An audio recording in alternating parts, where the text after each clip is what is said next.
Olá pessoal, eu sou Marlos Araújo e esse é mais um episódio do podcast do Festival Imagina. Hoje nós temos uma convidada super especial, a Renata Ishida.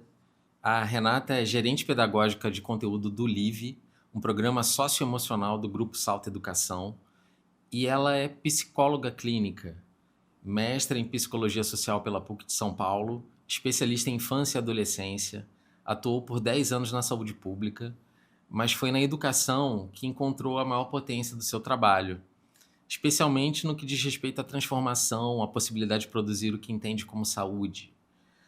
Ela acredita que nós precisamos de menos fórmulas e mais escuta de si, do outro e do mundo, para construir com criatividade e responsabilidade caminhos diante dos desafios da vida. É isso. Bem-vinda, Renata. Muito obrigada. Estou muito contente assim, pelo convite e já animada assim, para a gente começar esse papo. Legal, Renata. Eu já vou fazer aqui um disclaimer que eu venho das artes visuais, do design. Para mim vai ser legal saber de você. Eu vejo isso tudo com muita inovação, porque eu sempre estava do lado que eu fiz escola há muito tempo atrás, entrei na universidade e eu ficava falando, poxa, a escola tem que ter programação, tem que ensinar eletrônica, tem que ensinar robótica. E quando eu vi esse tipo de coisa sendo pensada, eu falei, poxa, isso é uma inovação.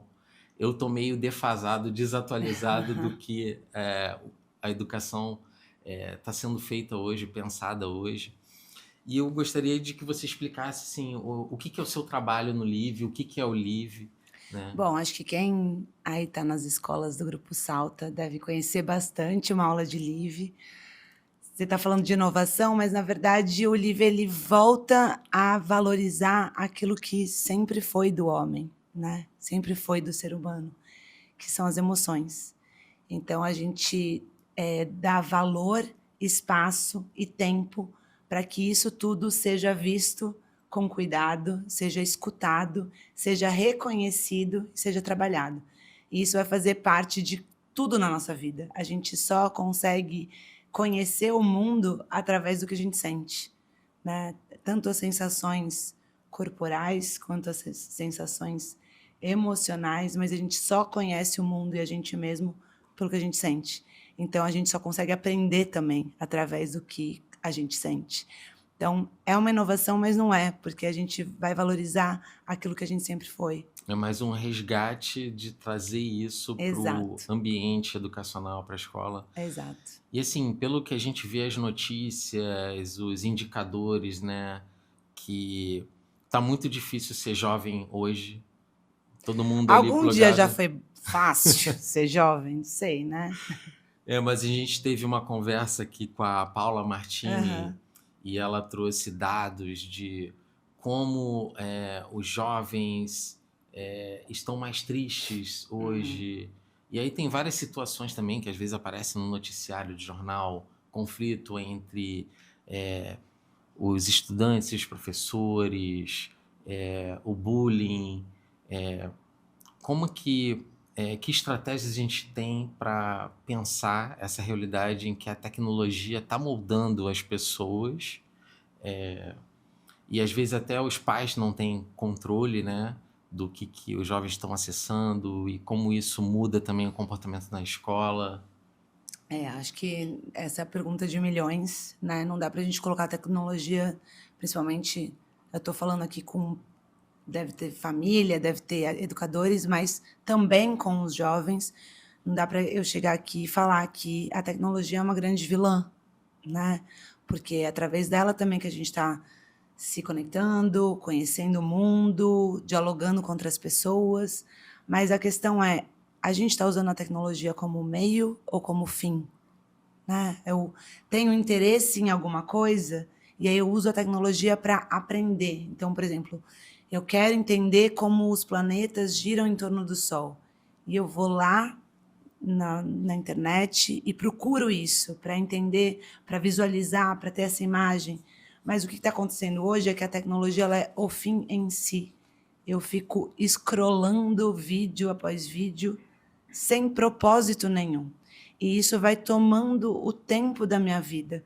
Como é que eu estou preenchendo a minha vida? A vida ela vai ficando mais empobrecida, mais triste, quando ela também não tem muita direção, ela não tem muito propósito, ela não tem muito desejo. Eu vou só passando um vídeo depois do outro. Então, quando a tecnologia ela é usada como fim e não como meio, acho que a primeira coisa, daria para falar um monte, né? Mas acho que essa é a primeira. A vida é cansativa mesmo, né? E eu falo isso com todo mundo, assim, às vezes a gente, tem muita coisa para fazer, eu só quero me jogar no sofá e passar um vídeo após o outro para ver se eu me sinto um pouco melhor. Dá trabalho ser feliz, né? Exige da gente esforço, mas é porque também exige esforço que a gente também tem as melhores sensações. Aprender, por exemplo, a tocar um instrumento musical demanda muito da gente, não é de um dia para o outro. Eu falo isso porque eu toco percussão, mas meu sonho era saber tocar um instrumento melódico. E eu tinha muita pressa que as coisas acontecessem logo, mas demanda esforço. Mas quando a gente consegue, a felicidade ela é muito mais plena do que só um videozinho engraçado que dura uma felicidade muito curtinha. Faz sentido o que eu estou falando? Faz muito sentido. E eu fiquei até curioso de saber, e então como é possível usar a tecnologia de uma forma em que a gente não é só consumidor do que vem através dela, mas qual é a forma que vocês estão vendo que é o bom uso da tecnologia, né? Acho que é um pouco isso que eu trouxe, assim, né? A tecnologia ser o meio, não ser o fim em si, né? Eu vou abrir o computador ou a tela do celular simplesmente porque eu estou entediado. Isso vai fazendo com que o mundo digital ele domine a sua vida e não a sua vida direcione onde eu vou ser levado. A tela, né? Que a gente estava também até conversando um pouquinho antes de começar esse papo, pensando na questão da criatividade, né? A inteligência artificial ela tem contato com várias criações do mundo todo. E isso é uma riqueza sem fim. É como se a gente pudesse ter todas as bibliotecas do mundo à nossa mão, né? Coisa que a gente não tinha na minha época era a Barça, né? E aí era só isso que a gente tinha. Eu estou vendo aqui quem está rindo aqui atrás das câmeras, que está denunciando a idade, tá? Depois foi para o Google e tudo mais, que também tinha uma restrição. Acho que a beleza, né, da tecnologia é a gente ter essa biblioteca expandida, né? Na minha época também a gente tinha que baixar a música, não sei o quê. Antes tinha que escutar na rádio para esperar a rádio tocar, para gravar, né? Então demorava muito mais. A gente tem um mundo, a gente pode ter acesso. A questão da tecnologia são algumas. Muitas vezes é a tecnologia que escolhe por você, é o algoritmo que escolhe por você o que você vai ver. E isso é muito triste, porque aí você se limita a ouvir só o que, na verdade, teoricamente, você mais gosta. Mas será que é o que você mais gosta? Ou você não deu a oportunidade de experimentar e gostar de outras coisas? Uma das coisas que o Livre trabalha são as emoções, né? Uma das coisas, é a principal coisa, né? São as nossas emoções. E o desconforto, o estranhamento, não necessariamente é uma coisa ruim. E a gente está numa tendência de tudo que me deixa desconfortável, eu quero afastar. É ruim, é tóxico. Será mesmo? Mas a gente não dá oportunidade de olhar para aquilo com mais calma, porque na tecnologia o que a gente faz? A gente troca rapidamente. E aí o algoritmo só vai apresentar aquilo que é confortável para a gente. Então, quando a gente usa a tecnologia com mais intencionalidade, eu vou buscar algo diferente. Deixa eu ver isso aqui que eu nunca vi. A gente vai realmente expandindo as nossas possibilidades, conhecendo mais o mundo. E aí suportar, às vezes, uma coisa que é desconfortável. Então, o livro ajuda um pouco nessa sustentação. Uma música me fez chorar loucamente, mas eu quero ouvi-la de novo. Por que será que eu estou chorando? É só desconfortável e eu quero passar para outra para me deixar pulando alegre? Não, eu quero entender talvez o que ela esteja me dizendo. Por que eu estou triste? Isso vai ajudar eu a ter mais acesso a mim mesmo. Então, usar a tecnologia para expandir, ela é ótimo. Só que muitas vezes ela acaba fazendo com que a gente só afunile. Então, tem que tomar cuidado para não ser capturado, né, nessa armadilha. Pelo fast food do que a tecnologia Exato, que oferece, aí, né? às vezes, a tecnologia, a gente usa ela só para nos anestesiar do mundo, né? Tô mal, tô triste, eu quero me anestesiar, não quero mais sentir. E a tecnologia, ela, na verdade, ela pode te mostrar mais coisas de como você pode se sentir de diversas formas diante desse mundo. O mundo tem um monte de coisa para nos apresentar. E a tecnologia, ela pode aproximar a gente do mundo. E o que muitas vezes faz é que ela afasta a gente do mundo. Poxa, Tô muito muito legal. poética, assim, falando desse jeito, tá dando para acompanhar. Eu adoro poesia. Mas é legal, Renato, que você começou a tocar na parte de criatividade. Queria saber de você como estimular a criatividade. Porque tem esse lugar. Tem muito jovem também que fala assim: eu não sou uma pessoa criativa, né? Como trabalhar esse desbloqueio. E o que vocês conseguem analisar o que está dando certo também do que vocês propõem nesse sentido, né? Tem algum estudo de caso ou algum exemplo bacana assim de entender como causar esse estranhamento, mas desbloquear a criatividade? Acho que assim, primeiro a gente entender o que é criatividade, né? Então, muitas vezes as pessoas acham que ser criativo é ser um gênio, né? Ter um dom e você tá na sua casa tranquilo e de repente, plum, você escreve um livro inteiro de uma vez só, né? Ou compõe uma música. Tem sim alguém, né? Tem pessoas que têm mais sensibilidade do que outras, mas normalmente não tem a ver só com uma questão, não é uma questão inata, é uma pessoa que provavelmente ela está mais atenta ao mundo, né? Criatividade tem a ver com conseguir conectar coisas que às vezes estão muito distantes, são muito diferentes, e a gente junta elas, né? A poesia tem a ver com isso. Você traz uma palavra que não tem a ver com aquele universo e você traz ela para ela explicar um sentimento, né? Então você fala que o seu coração é um oceano. O seu coração não é um oceano. Mas quando você traz duas coisas que estão distantes para o mesmo lugar, a criatividade vai começar a trabalhar. Como é que a gente trabalha, né, a criatividade? A primeira, e que eu acho que a gente estava falando de tecnologia, a tecnologia deu uma atrapalhada nisso, principalmente na questão de rede social, é não ter muito medo de errar. A gente, hoje em dia, a gente tem muito medo de errar, porque um erro pode causar um cancelamento. Só que existem dois tipos de erro, né, gente? Tem um erro que é você ser violento, você ser criminoso, e sim, você precisa ter consequências. E tem um erro que é o erro da experimentação, né? Gente, os maiores erros, as coisas mais gostosas do mundo, muitas vezes elas foram criadas a partir do erro. O brownie é um bolo que deu errado, né? E se a gente não tivesse errado, a gente nunca iria falar, nossa, que delícia isso aqui, né? Então a gente se permitiu errar. Só que quantas vezes a gente está mais interessado em performar, e aí eu quero perguntar para vocês, quantas vezes a gente está mais preocupado no que os outros vão achar do que na nossa própria experiência de criar alguma coisa? Mas eu vou dar uma dica para todo mundo, tá? As pessoas mais interessantes são as pessoas mais interessadas. Uma pessoa que só sabe falar de si é uma pessoa chata pra dedéu. Ela não tem nada mais para falar.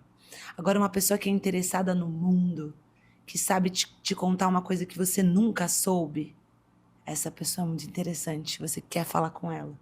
Então, a criatividade começa no nosso interesse pelo mundo.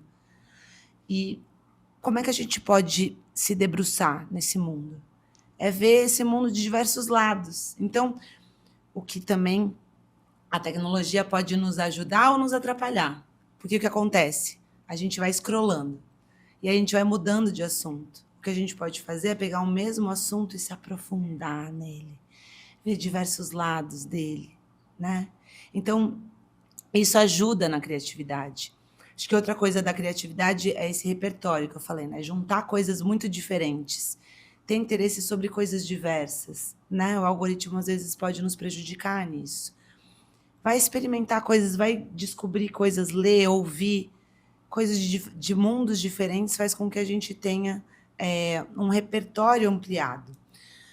Outra coisa que ajuda na criatividade é a gente ter um pouco de tempo. E eu sei que hoje em dia tempo é uma coisa difícil de ter, né? A gente tem muitas demandas, muitas tarefas, mas o tempo é importante para a gente decantar um pouco as coisas e poder fazer as conexões.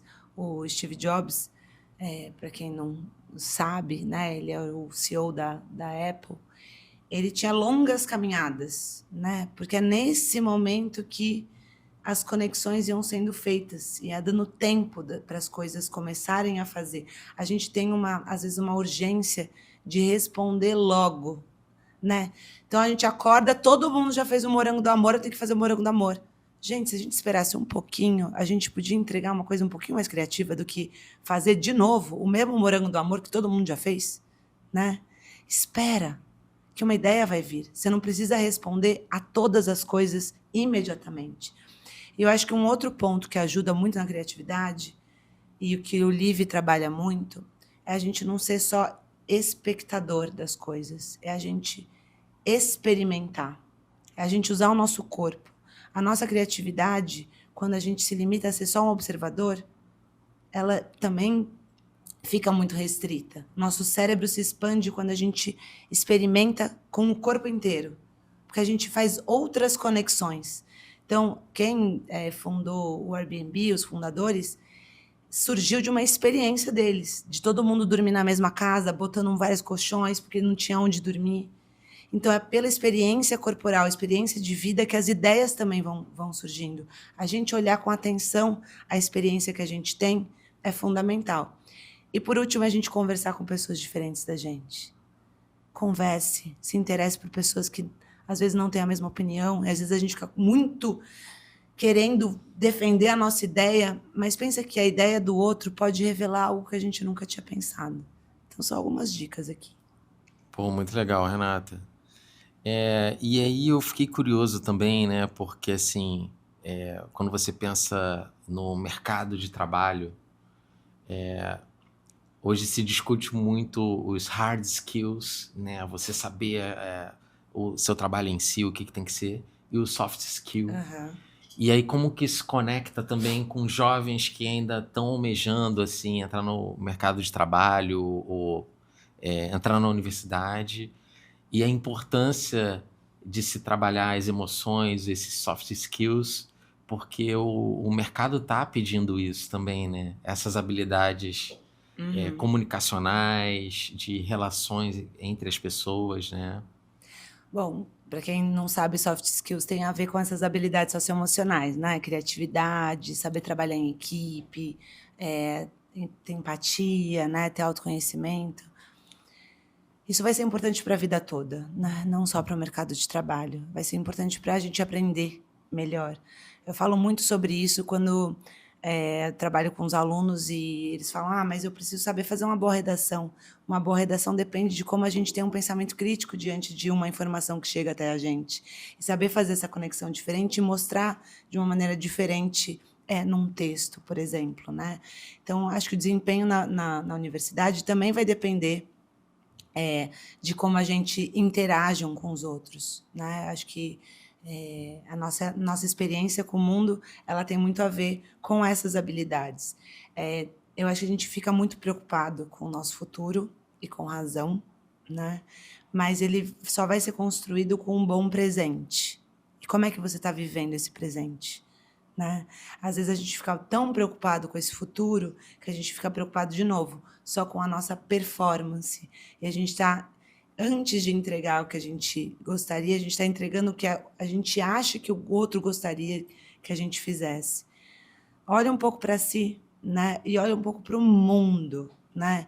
O mundo ele é muito interessante. Quando a gente se apaixona pelo mundo, tem curiosidade por ele, acho que esse é um outro ponto que eu não falei, né? Ser curioso torna a gente criativo. Ser curioso torna a gente empático, porque a gente deixa de pré-julgar, né? A gente tem interesse pelo que o outro tem a dizer antes de fazer um julgamento. Então, ser curioso pelo mundo provavelmente vai te tornar uma pessoa melhor, mas também um profissional melhor, né? Porque você não vai entregar só o que esperam de você, você vai entregar além disso, porque você provavelmente vai olhar para pontos que as pessoas nem imaginavam que você olharia, né? Então, a curiosidade pelo mundo, acho que esse é o convite que eu tenho, assim, da gente voltar a se encantar pelo mundo, que é difícil. O mundo tá com um monte de coisa complicada, mas o mundo também tá cheio de coisas super interessantes.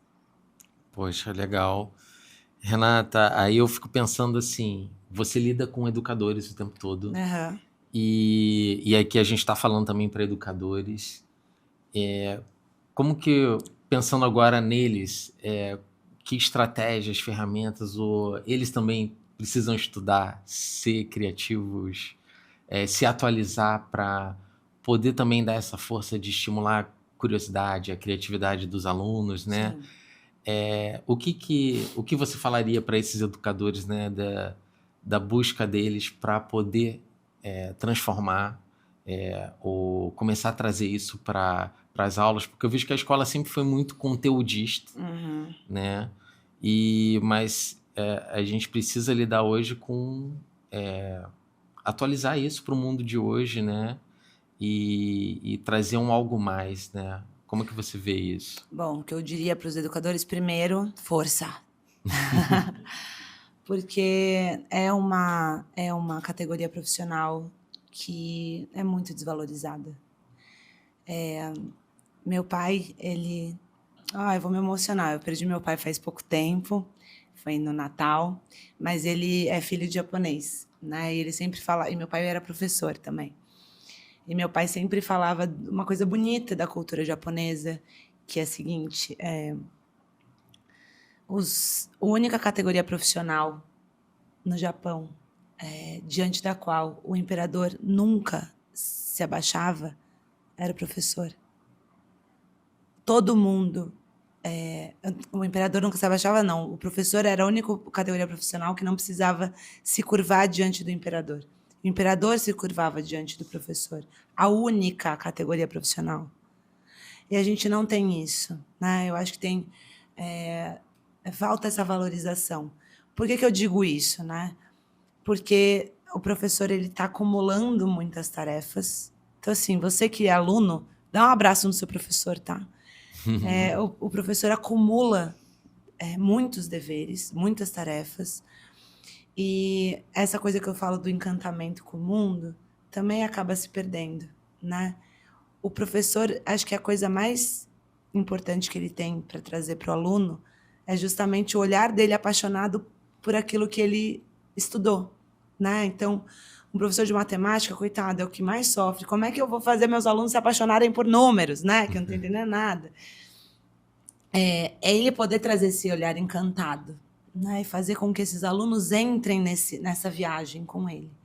Então, não importa qual é o tema que esse professor vai trazer, mas ele voltar a se apaixonar pelo aquilo que ele estudou. E acreditar que talvez não sejam todos os alunos que embarquem nessa viagem com ele, mas que o outro vai lembrar sim. Eu acho que, obviamente, tem esse desafio da atualização, mas também poder colaborar com os alunos, que os alunos também têm muito a dizer, né? E poder ter esse espaço para os alunos poderem contribuir e não virar um grande embate, porque às vezes o que a gente acaba vendo na escola são embates, né? A família fazendo um embate com o professor com o aluno. Então, assim, poder lembrar que a gente está com um objetivo em comum, todo mundo, né? Então é isso, acho que é essa mensagem que eu tenho para dizer. Legal. Assim. E no fundo a sociedade delega muito também aos professores e educadores toda a responsabilidade de construir a nossa sociedade, né? Às vezes muitos pais também delegam essa responsabilidade para a escola e cria todos esses embates, né? Exato. É uma pergunta que eu estou fazendo em todas as mesas, Renata, que a gente tinha uma percepção de uns anos para cá de que existiam esses nativos digitais Sim. que já nascem sabendo mexer no celular, a internet, que eles eram mais capazes do que a geração atual. Mas agora eu vejo que essa percepção mudou um pouco e a gente vê os jovens mais angustiados, mais tristes. E o mundo também mudou de uma forma em que a gente está discutindo coisas que há 10 anos falavam. Os jovens têm que aprender programação na escola, tem que aprender isso. E a gente está vendo que até os programadores estão perdendo espaço para IA. O que a gente fala para esses jovens que ainda vão descobrir pelo caminho o que eles querem fazer, quais são suas paixões, nesse mundo de incertezas, né? E como lidar com o emocional desses jovens também. Do que eles querem fazer quando eles forem adultos, pensando na questão profissional? Sim. Quem está com dúvida, é isso? Eu acho que tem uma questão... De novo, eu acho que eu estou sendo meio repetitiva, né? Sobre o que a gente gosta, né? O que nos move, a gente se conhecer, mas conhecer a nossa interação com o mundo. Eu acho que tem uma expectativa grande nossa da gente também ser o extraordinário, né? A gente foi criado para ser o melhor, para ter o destaque, para receber 550 mil likes. E o extraordinário não acontece desse jeito, né? Ou, se eu for rico, eu vou ter uma vida extraordinária. O extraordinário não acontece desse jeito. Ele acontece, na verdade, quando a gente não fica buscando ele. Se a gente só busca essa recompensa, provavelmente a gente não alcança esse extraordinário.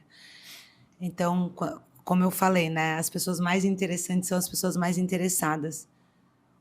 Descobre uma coisa que você gosta de estudar e estuda, sabe? Olha para fora, não só olha para dentro, o que você vai conquistar com aquilo, né? Porque tem uma mania, e eu aposto que você já fez isso, que começa uma exposição de uma aula, né? E aí você levanta a mão e pergunta, cai na prova? Que é isso? A minha atenção só é digna se eu ganhar alguma coisa em troca? O mundo não está fazendo essa troca tão rápida assim. Então, se debruce nas coisas, mergulhe, experimente, né?